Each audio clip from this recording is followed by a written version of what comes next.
ఇప్పుడు నిందితులను రోడ్ల మీద నడిపిస్తున్నారు, రప్ప రప్ప అంటున్నారని రోడ్డు మీద నడిపిస్తారా? ఇదంతా దారుణం అంటూ వైసీపీ నాయకులు మాట్లాడుతున్న మాటలను అసలు ఎలా చూడాలంటారు?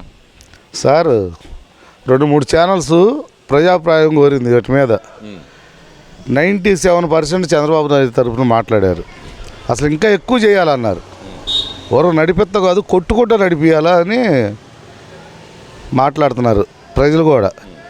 2% ఎవరికి జగన్మోహన్ రెడ్డికి ఉంది వాటిలో.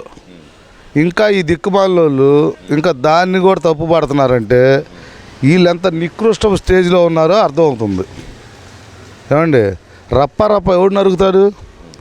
నరికితే పిచ్చోళ్ళు అందరూ నరికించుకోవడానికి ఏడ ఉప్పు కారాలు తింటున్నారు, ఏడ నరకగలిగిన వాళ్ళు ఉన్నారు. కాకపోతే నాయకుడు మాట కోసం ఆగి ఊరుకుంటున్నారు. మిమ్మల్ని నరకదలుచుకుంటే 5 నిమిషాలు. ఇప్పుడు గవర్నమెంట్ ఉంది కదా, మీరు ఆడిపోతారు. నిన్న ఒక దిక్కుమాలోడు చదువుతున్నాడు, ఒక ఎమ్మెల్యేని అమెరికాలో సైకి చేస్తే చంపేస్తా అని చెప్పాడు. అవునండి, వాడు ఆల్రెడీ ఒక అబ్బాయిని చంపి డోర్ డెలివరీ చేశాడు. వాళ్ళ ఆవిడ కూడా దానిలో కేసు ఉంది. నీకు అంత భయం లేనప్పుడు ఇవాళ మీ ఆవిడ కోర్టులో బెయిల్ ఎందుకు తీసుకోవాలా? ఇవి పేరు నాని ఉన్నాడు, రప్ప రప్ప ఎందుకు చీకట్లో కనుసైకి చెత్తే అయిపోవాలన్నాడు. ఏమండి, ఇది రాజకీయ నాయకులు మాట్లాడే భాషనా? ప్రజాస్వామ్య విలువలు కాపాడే వాళ్ళ భాషనా? వైసీపీ నాయకులు ఎంత నీచంగా తయారయ్యారంటే, ఎంత నీచులు అంటే వాళ్ళు రాక్షసుల కన్నా ఘోరంగా తయారయ్యారు. అంటే ఏ విషయంలో అంటారు? ప్రతి విషయంలో అండి. ఏ విషయంలో కాదు. ఇప్పుడు మళ్ళీ జగనన్న రావాలా, మంచి పాలన తేవాలన్నారు. ఏం తెస్తాడు మంచి పాలన? రాజధాని ఆపుతాడా? పోలవరాన్ని ఆపుతాడా? అన్నా క్యాంటీన్లు రద్దు చేస్తాడా? పెన్షన్ ఇచ్చే వాళ్ళకి ఒక నెల ఇచ్చి ఒక నెల ఇవ్వకుండా ఎగ్గొడతాడా? ఉద్యోగస్తులకు జీతాలు ఎప్పటికప్పుడు ఇవ్వకుండా ఎప్పుడో ఒకసారి ఇస్తాడా? ఏం చేస్తాడు? ఏంది మీరు చేసిన డెవలప్మెంట్ చెప్పండి. అబ్బో సంక్షేమ కార్యక్రమాలకు మేము ఇంత పెట్టాం అన్నారు. ఏంది మీరు పెట్టింది? మీరు పెట్టిన దాని మీద డబల్ జరుగుతున్నాయి ఇవాళ. మీరు తెచ్చిన అప్పులు ఎంత? మీరు పెట్టిన ఖర్చు ఎంత? ఏమయ్య, ఎగ్గపప్పులకు 3 కోట్లు, ఎలకల పడతానికి 2 కోట్లు, జగనన్నకి సెక్యూరిటీ కోసం 12 కోట్లు, వాడి ఇంటి రోడ్డు వేస్తానికి 6 కోట్లు. ఏంది ఇది? సంక్షేమ కిటికీలు ఉన్నాయి కదా, 70 లక్షలు బుల్లెట్ ప్రూఫ్ కిటికీలు. అవునండి, ఎందుకు నీకు అంత ఎత్తున అవి పెట్టావు కదా, మళ్ళీ కిటికీలు 70 లక్షలు 80 లక్షలు ఎందుకు? ఇప్పుడు బ్రహ్మాండంగా సాగుతుంది రుషికొండ మీద రిసార్ట్స్, వాటిని పడేసావు, కట్టావు. సరే 600 కోట్లు అయినా, 450 కోట్లు అయినా, 250 కోట్లకి అయిద్ది ఆ బిల్డింగ్లు. అయిపోయిందని చెబుతున్నాడు. మీ జీవో తీయండి బయటికి, జీవో తీయండి. మరి అన్నం తింటున్నారా, అశుద్ధం తింటున్నారు ఈ వైసీపీ నాయకులు? దిక్కుమాల కొడుకులు కాకపోతే ఏందండి మాట్లాడతాం? రప్పాలేంది? ఎన్టీ రామారావు బొమ్మ కంట ఏడతల్లే అలాడ తీశారు. ఏడ తెచ్చారు? ఏదో మార్కెట్లో కొనుక్కొచ్చారు, అలాడ తీశారు. అంతేగాని దాని ముందే నరకలేదుగా. మీరు వచ్చిన కాడి నుంచి రాజశేఖర రెడ్డి బొమ్మ ముందు నరికారు. ఇప్పుడు జగన్మోహన్ రెడ్డి పుట్టినరోజుకి కూడా నరుకుతాడా? ఇప్పుడు దేవత దగ్గర నరుకుతారు, అది వేరండి. పుట్టినరోజుకి నీ దగ్గర రోడ్డు మీద నడిపిస్తారా మీరు? అందుకని రోడ్డు మీద నడిపిస్తారు. మరి రెండోడికి భయం రావాలంటే ఏం చేయాలా? ఇప్పుడు అట్ట కదండి, ఒక అమ్మాయిని 4 కలిసి 13 ఏళ్ళ పిల్లల్ని మానభంగం చేశారు. రోడ్ల మీద నడిపి ఏం చేస్తారు? గంజాయి అమ్మి పిల్లల్ని నాశనం చేస్తున్నారు. రోడ్డు మీద కొట్టక ఏం చేస్తారు? కొట్టకపోతేనేమో పోలీసు వాళ్ళకి చేతకత్తాను అంటారు, కొడితేనేమో. అసలు ఎప్పుడైనా ఒకటి చెప్పండి, మంచోడిని ఎవరైనా లోన్ ఎత్తే వైసీపీ వాళ్ళు అక్కడ పోయాడా? వైసీపీ వాడు అక్కడ పోయాడా? వెళ్ళారు కదా నిన్న కూడా. ఎక్కడికి వెళ్ళారు?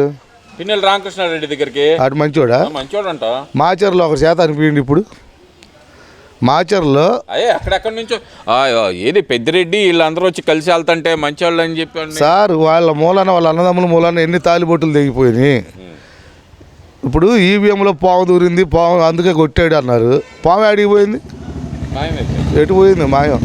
ఏమన్నా దేవుడు పామా, లేకపోతే వీళ్ళు ఏమన్నా దేవుళ్ళ మాయం చేస్తానికి? వీళ్ళ బూతులు వస్తాయండి, బూతులు వస్తాయి. ఈ సన్నాసులంతా చెప్పేదంతా ఇంక లేదు. చెబుతున్నా కదా, 11 సీట్లు కూడా వచ్చేలాగా చేయరు వీళ్ళు. నిన్న ఏకంగా పేరు నాని అయితే 2 చెప్పులు చూపించేస్తున్నాడు కదా ఏకంగా మరి. ఇప్పుడు పవన్ కళ్యాణ్ గారు ఏమన్నారు, ఎవడైనా సరే మమ్మల్ని గురించి కానీ కూటమి ప్రభుత్వాన్ని గురించి కానీ మా పనుల గురించి కానీ చెడ్డగా మాట్లాడితే చెప్పుతో కొడుతుంది అన్నాడు.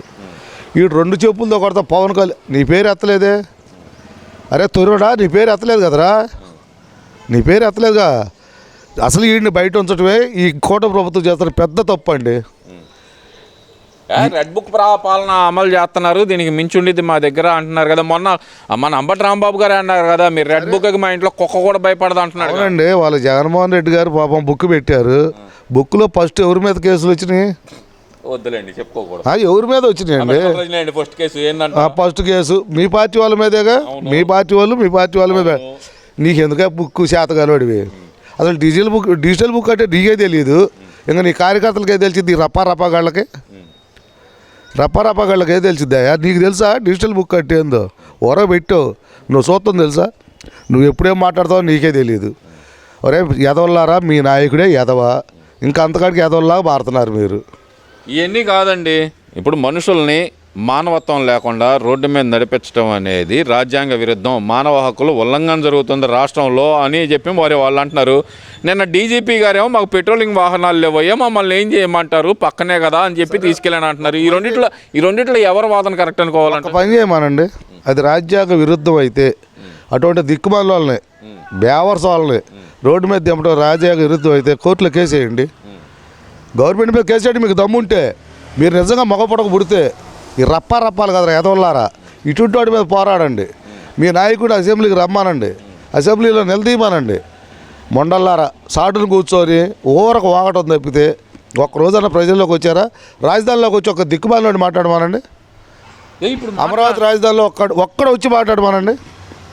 మొన్న రామయ్య గారు చనిపోయిన దగ్గర నుంచి రాజధాని మీద ప్రేమ అసలు మామూలుగా లేదు కదా వాళ్ళకి. రామయ్య గారు ఎలా సరిపోయాడు? ఎప్పటి నుంచో ఆరోగ్యం బాగోట్లా. సరే అంతకుముందు 100 మంది చనిపోయినప్పుడు ఏం చేశారు? అప్పుడు కనపడలేదండి మాకు. అన్నం తింటున్నారా శుద్ధ తింటున్నారా మీరు? అది తెలియదు. రామయ్య ఒక్కడు చచ్చిపోయాడండి. సరే దాన్ని ఏం చేశారు? ఎక్స్ట్రా పూలింగ్ తీసుకుంటున్నాడు, దానికి బాధపడి చచ్చిపోయాడు. రామయ్య భార్య చెప్పిందిగా, ఎప్పటి నుంచో ఆయన మనోవేదంతో ఉన్నాడు, వాళ్ళు కొత్త జరిగింది కాదని. మీలు దిక్కుమాలిన ఎవరాలు, మీ తొరిపల్లి నానిగాడు కానీ, యాంబోతు రాంబాబు గారు కానీ, మీ జగన్మోహన్ రెడ్డి గారు కానీ ఒక్క మీటింగ్ పెట్టి రాజధానిలో మాట్లాడమన్నది దమ్ము ధైర్యం ఉంటే అది ఉందే. నల్లబర్రె గురించి వద్దండి ఏమండి, మహిళ గారు నేను పేరు ఎత్తలేదుగా, నల్లబర్రె అన్న. నల్లబర్రె వచ్చి మాట్లాడమనండి. ఒక రోజు వచ్చింది రాజధాని, కుర్చీ వేసుకొని కూర్చోపోయింది, రాళ్ళు తీసుకొని వెంటబడ్డారు. ఆ పారిపోవటం ఆ ఏరియా పోవాలా? ఎందుకండి నిన్న ఆమె ఒప్పుకుందిగా. ఇప్పుడు వైకుంఠాన్ని మించి ఉంది తిరుపతి అని. మరి మీ గవర్నమెంట్లో ఏం చేశారు? మీ గవర్నమెంట్లో ఏ రోజైనా సరే ఇట్లా చేశారా? ఏమండి, నిన్న ప్రోటోకాల్ ప్రకారం మీ వాళ్ళు మొత్తానికి కూడా స్పెషల్ దర్శనాలు ఇప్పించారు. నారా లొకేషన్ ఎందుకు ఆపారు మీ గవర్నమెంట్లో? దాదాపు 1.5 సేపు ఆపారు. ఇవన్నీ మర్చిపోయి ఇవాళ సిగ్గు శరం లేకుండా మాట్లాడితే వైసీపీ నాయకులు అన్నం తినేది ఇంకేమన్నా? రెండే ప్రజలు చూస్తూ ఉన్నారు అన్నీ. వీళ్ళు మాట్లాడే మాటల దెబ్బకి ఆ 11 కూడా కాకుండా ఇప్పుడు వీళ్ళు మాట్లాడేది అంటున్నారు.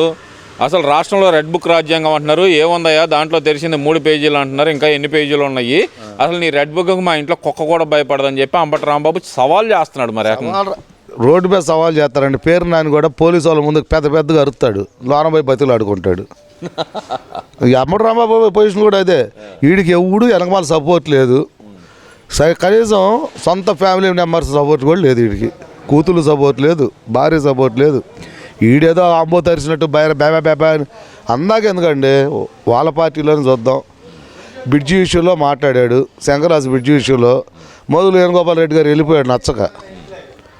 అరే డెవలప్ చేస్తుంటే మనం అట్లా మాట్లాడతాం తప్పురా అని. ఇప్పుడు ఒక విషయంలో కొంతమంది నాయకులు కొద్దిగా కరెక్ట్గా ఉండొచ్చు, అంతేగాని నువ్వు పద్దాగా బర్రె అరిచినట్టు ఆంబో తరిచినట్టు అరిస్తే ఎట్టకొచ్చిద్ది?